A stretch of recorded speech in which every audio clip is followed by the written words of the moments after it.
Welcome to our video for one sample hypothesis test to assess a claim about a mean mu. We're going to take a look at number 2, questioning whether or not the true mean score for all of our students is 5.8. Is there evidence that AP Stat students are more intelligent? This is jumping from chapter 10 into chapter 11, but again, that's because it's a one sample procedure, so our conditions and work will be very similar. The worksheet that you might have in front of you from class had a different value because our data ended up with a value less than that one. I think I originally had 6.4. I adjusted this. We will address what would happen if we were completely wrong, since our mean was actually less than the original one I had posed, after we work through this being at this adjusted 5.8. So if you're working from that worksheet, make sure that you change that there, number 2, to supposing that the true mean is 5.8. And then I'm going to continue to build off of this first worksheet that we had, and I'll PDF it again and keep sharing it in the classroom. So still our new procedures, again, number 2, one sample t-test to assess a claim about mu. We've already talked about what's different in the same. The conditions, again, because this is one sample, we'll just be able to copy from our confidence interval. We can talk about the table again. There were a few questions about rounding down. The data will still be here if you need it again. So we're still going to work through number 3 for right now, list number 3, the combined list where we have that mean of 6.185. So starting down here on a fresh page, to identify our procedure, we are going to conduct a one sample t-test to assess a claim about mu.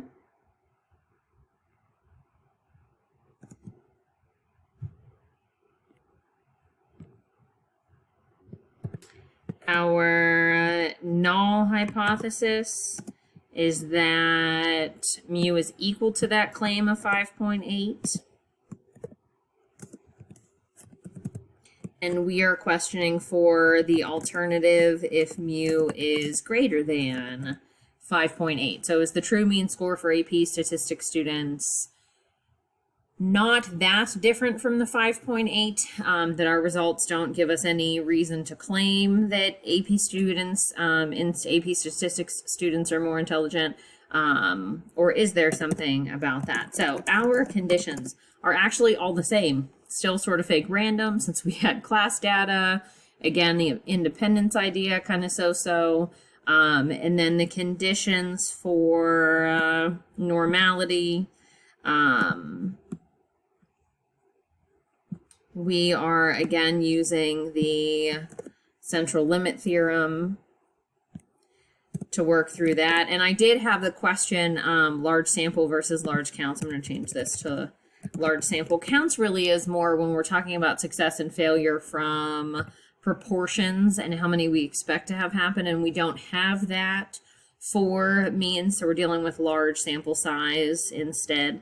The do step, again, I'm going to handwrite some of the do step and show you how to work through it on the calculator. It is very, very much like what we did before, where our test statistic is our sample mean minus the claim about the population divided by the standard error. It is the same exact standard error that was used in the confidence interval for one sample, S divided by the square root of n. It is on your formula packet. There is no reason for you to memorize that. And then we'll also take a look here at why the calculator is so much more beneficial in providing the p-value for us than what the table capabilities are. Okay, so here for our do step, we have our test statistic. T is equal to our sample mean minus the claim from the null hypothesis divided by our standard error, S divided by the square root of n. So I have 6.185 from our data. 5.8 is our claim. And then I kept a lot of decimal points in the standard deviation that we had from our sample divided by our square root of 54, since we had 54 responses, which gives me about 2.1 0.101. So this, again, similar to the normal curve being 1, 2, and 3 standard deviations away. 2 is kind of out there, but it depends on the sample size when we're talking about the p-value. So if we wanted to look at the p-value at 53 degrees of freedom, and this again is simply 1 less than the sample size. That's all we're taking a look at. This comes from, it's a terrible bell curve. If my true center is supposed to be 5.8, how far away really is this 6.185? So this shaded area is my p-value. So again, from the calculator, we get this exactly. From the table, we do not, which is the trouble. Okay, so if I take a look at the table first, back here on table B, and I did PDF and put a copy of the formula packet in our year-long folder in the classroom if you want it. We had 53 degrees of freedom. Row 53 does not exist, so I have to take a look at row 50 instead, never rounding up. So this happens to be closer to 50 than 60 anyways, but we would go down to 50. Even if it were 59 degrees of freedom, we would be at row 50. In order to use the table, you go to 50, read across the row and find your test statistic. So this is similar to what I believe you're doing in AP Bio if you worked with chi-squared in AP Bio. We find our test statistic and see where it falls. It falls right here between this 2.009 and the 2.109. Then I take a look up at that column heading, and the best I can do is say that my p-value is between 0.02 and 0.025, just using the smaller number first. Okay, so just writing all of that down from my table, my test stat falls between 2.109 and 2.009. So it's a little bit greater than one and less than the other. That tells me then that my p-value, the corresponding tail areas, and this again was from row 50. And if I look at my tail areas, which is at the top of the table, my tail areas are somewhere between 0.02 and 0.025. And okay, and so again, the best that the table can do tell us is that the p-value is somewhere between 2 and 2.5%, which is a nice window. It's not terrible, but the calculator does better. So if you go to stat test, I have all the same data that I had in here yesterday, and mentioned yesterday that we're using the t-test. It's one sample t-test. I have my data, so my mean of 5.8. Everything is in list 3. We're questioning if AP statistics students have a value greater than that for their average, so the alternative stays on greater than. And when I calculate, this will tell me, again, just confirming that we entered greater than 5.8 is the alternative. My test statistic 2.1015, so again, awfully close, and a p-value of about 0.0202. So a little bit closer on one side than the other, and then showing me again mean standard deviation and sample size. Okay, so again, here's the handwritten work, so we can compare that to the calculator. Not crazy different, but different enough, or more precise really is what we're going for. And so my conclusion, we have enough evidence at the 0.05 significance level to reject the null hypothesis. We don't have enough at the 0.01 level. Just entering this because you are right either statement that you make.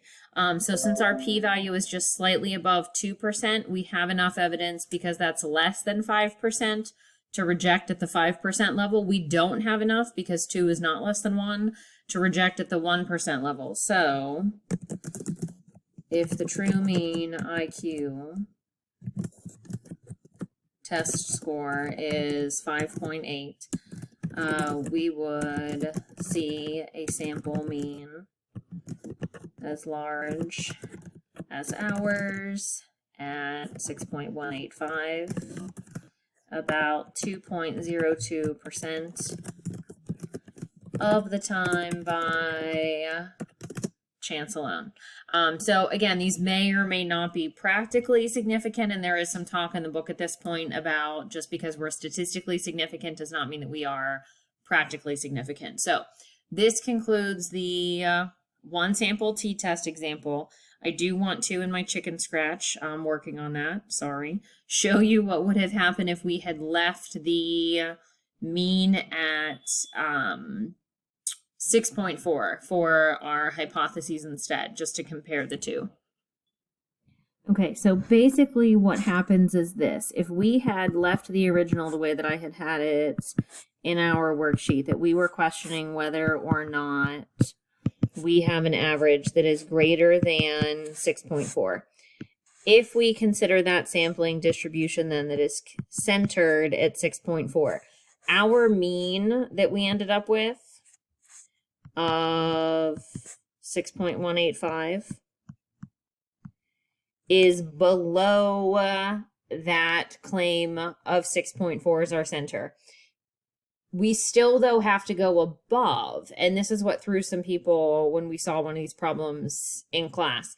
If the alternative says above, our evidence is anything that is greater than the value that we find from our sample. So this entire shaded area is what will be our p-value. And so this gives us something greater than 50. It's more than half of the curve, which is quite unusual. The calculator will draw this for us relatively easily. Okay, so back to the calculator. This is an option on the calculator always. I honestly struggle with it because it doesn't seem to always want to draw for me. But if I still have my data inputted and I use my 6.4, the original value, we know that it's going to be more than half. If I select draw instead of calculate, it should, and you can just go to second program to the draw menu and hit clear draw if you need to, and hopefully that would reset it for you. But it should rescale this and draw this on a center of 0, so that we can see again where the curve picks up. We're about 1, 2, 3 standard deviations out. It shades everything. It gives you the test statistic and p-value just as if we had gone to calculate. So when we have very strong evidence, which is a really small p-value, you can't see a whole lot being shaded. But in a situation like this, it's nice to confirm what had happened. So again, just an extension of the original problem to show you why I modified the original problem, because this extension had something a little bit crazy that happened.